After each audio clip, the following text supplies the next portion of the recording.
বেশ কয়েকদিন ছাদে আসেনি। কাল সকালে ছাদে এসে দেখছি, ওমা, আমার ট্যাঙ্কির এইখানে ক্র্যাক ধরেছে কিছুটা, এখান থেকে বেশ জল পড়ে যাচ্ছে। তাড়াতাড়ি করে প্লাম্বার ডেকেছি। প্লাম্বার বলেছেন যে ট্যাঙ্কিটা পুরো খালি করে রাখতে। উনি এসে ওই জায়গাটা ঠিক করবেন। ওই জন্য বালতি, গামলা যা যা ছিল সব ভরে রেখেছিলাম, কেননা ট্যাঙ্কি 2-3 ঘন্টা জল ভরা যাবে না। আর জলের কতটা শাস্তি হবে বুঝতেই পারছো, এই গরমের দিন এমনিতেই জল লাগে বেশি। যতটা সম্ভব জল তুলে রেখেছিলাম।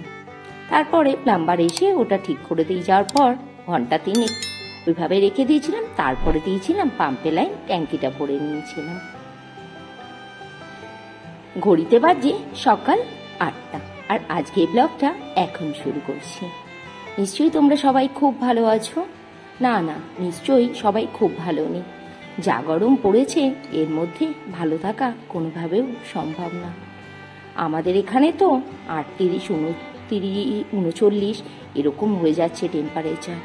একদম লু বইছে বলতে গেলে রাস্তায়। দুপুরবেলা তো রাস্তায় বেরোনোই যাচ্ছে না।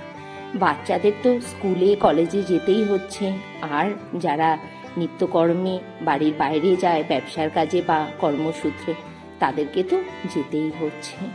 চেষ্টা করছি বাড়ির প্রত্যেককেই একটু বেশি করে যত্নআত্তি করা।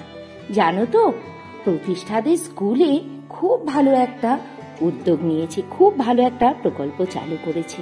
কি জানো? Water bell. হ্যাঁ, স্কুলে 3 টাইম বেল পড়ছে জল খাওয়ার জন্য। বাচ্চাদেরকে স্কুলে 2 লিটার জল খাওয়াটা বাধ্যতামূলক করেছে। শুনছি যতটা মিডিয়ার মাধ্যমে যে ওড়িশার পরে এই প্রকল্পটা পশ্চিমবঙ্গের প্রথম দেবনাথ গার্লস ইনস্টিটিউটে চালু করেছে। খুব ভালো উদ্যোগ।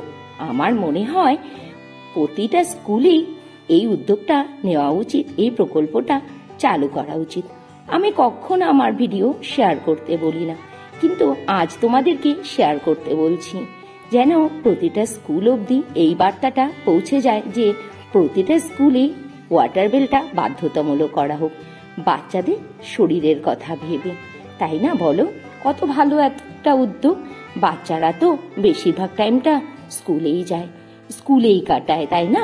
আর ওদের শরীরটা যদি ডিহাইড্রেট হয়ে যায়, এই জন্য বেশি করে জল খাওয়াটা খুব প্রয়োজন। আর প্রতিটা স্কুলে যদি এই প্রকল্পটা চালু হয়, তাহলে বাচ্চারা অন্তত অনেকটা সুস্থ থাকবে। প্রতিষ্ঠা চলে গেছে স্কুলে। ছেলে আজ যাবে একটু লেট করে, ওর আজ ক্লাস আছে দুপুর 2টো থেকে। আর এদিকে আমি রান্নাও বসিয়ে দিয়েছি, সকালের কাজকর্ম সেরে। মাসি মোচা কেটে দিয়েছে। মোচাটা দেখো একটু কালো হয়ে গেছে। আর এই উনুনে হচ্ছে কচুলতি চিংড়ি আম দিয়ে। আর এই রান্নাটা একটু পুরনো দিনের, মানে কচুলতি চিংড়ির টক। একদিনকে অবশ্যই এই রেসিপিটা তোমাদের সাথে শেয়ার করব। খেতে কিন্তু দারুণ হয়। মোচাটা একটু কালো হয়ে গেছে, দেখতে একটু খারাপ লাগছে, খেতে কিন্তু মন্দ হয়েছিল না জানো। কিছুক্ষণ কষে নিয়ে তারপরে এর মধ্যে চিনি আর ভেজে রাখা আলুটা দিয়ে দিলাম। ঘরে বাদাম ছিল কিন্তু দিতে ভুলে গিয়েছিলাম। বাদাম দিলে কিন্তু মোচা ঘন্টটা খেতে খুব ভালো লাগে, নারকেল দিলে তো কোনো কথাই নেই। আর এবার একটু ঢাকা চাপা দিয়ে বেশ কিছুক্ষণ রান্না করে নিই, আলুটা যেন সেদ্ধ হয়ে যায়।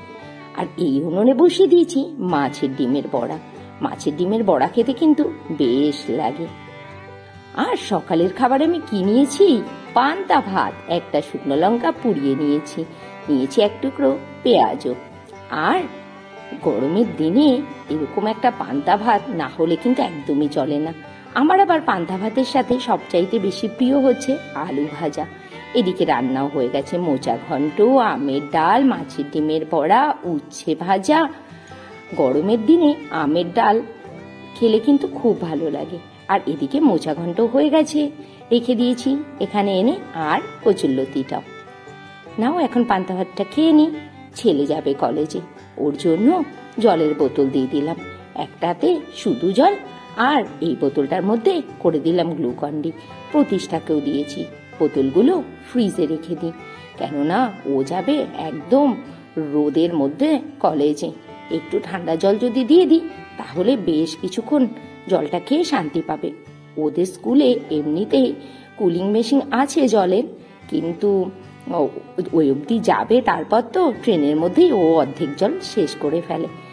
আর এদিকে আমি এখন করে নেব লাঞ্চও। প্রতিষ্ঠাও চলে এসেছে স্কুল থেকে, সেই দুপুরবেলাতেই দেখিয়ে দিয়েছিলাম মেনুতে কি কি আছে, তাই এখন আর নতুন করে কিছুই দেখালাম না।